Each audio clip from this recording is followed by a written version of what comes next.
In the closing months of World War II, small groups of German female auxiliaries, clerks, and nurses were briefly processed as prisoners of war by the U.S. Army.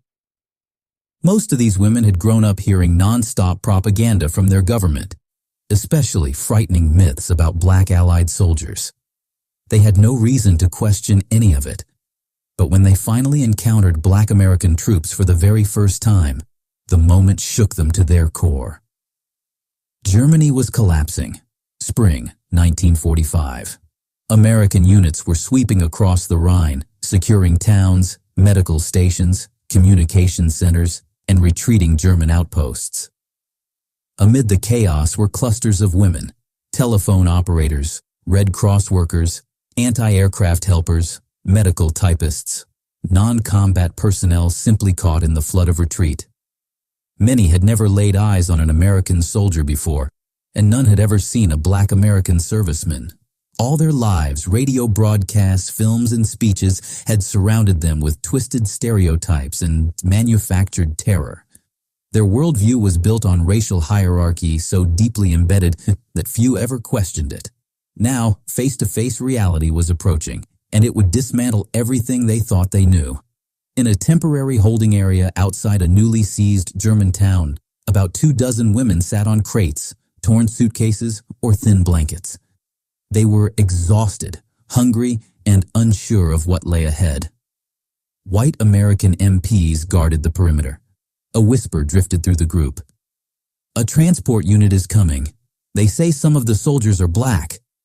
The reaction was immediate. Several women stiffened. Others exchanged fearful looks. Old warnings, implanted by propaganda, surfaced like ghosts. One young auxiliary, barely out of her teens, whispered, They said those soldiers harm women." Another replied softly, "They could not all be like that. Could they?" They had no idea what the truth was. Everything they knew had been filtered through one narrative, and now that narrative was rolling toward them on the back of 2 trucks. The sound of engines drew closer. 2 U.S. Army quartermaster trucks appeared around the corner, both operated by black American troops. The women watched in frozen silence as the trucks stopped and the soldiers climbed down, stretching their limbs, laughing about the long road, joking about the weather, completely unaware of the fear their arrival had triggered. The German women had expected something terrifying, something brutal, something inhuman. But the men who stepped off those trucks were simply men. Young, road-tired, joking about whose boots were falling apart or whose sergeant shouted the most. Ordinary human beings. Their very existence contradicted years of lies. Then came the moment that shattered everything. A black sergeant walked forward. He saw a cluster of frightened, thin, exhausted women staring back at him. He spoke clearly. "Ladies, the trucks are ready. Don't be afraid. We'll make sure you get food once we reach the camp." The interpreter translated. The women stared in disbelief. Food? Safety? Reassurance? From the men they had been taught to fear? One older woman muttered under her breath, "Why is he speaking politely?" Another whispered, "This is not what we were told." What came next broke the last barrier. As the prisoners prepared to board the trucks, one woman struggled with a heavy bag, the last thing she owned. A black American private stepped toward her and said, "Ma'am, let me help you." She recoiled, confused and terrified. She had been trained to think he was dangerous. Instead, he simply smiled, lifted her bag gently, placed it in the truck, and offered his hand to help her climb in. She hesitated. Then, cautiously, she took it. In that brief moment, the entire world she believed in cracked. A lifetime of indoctrination collapsed under a single act of ordinary kindness.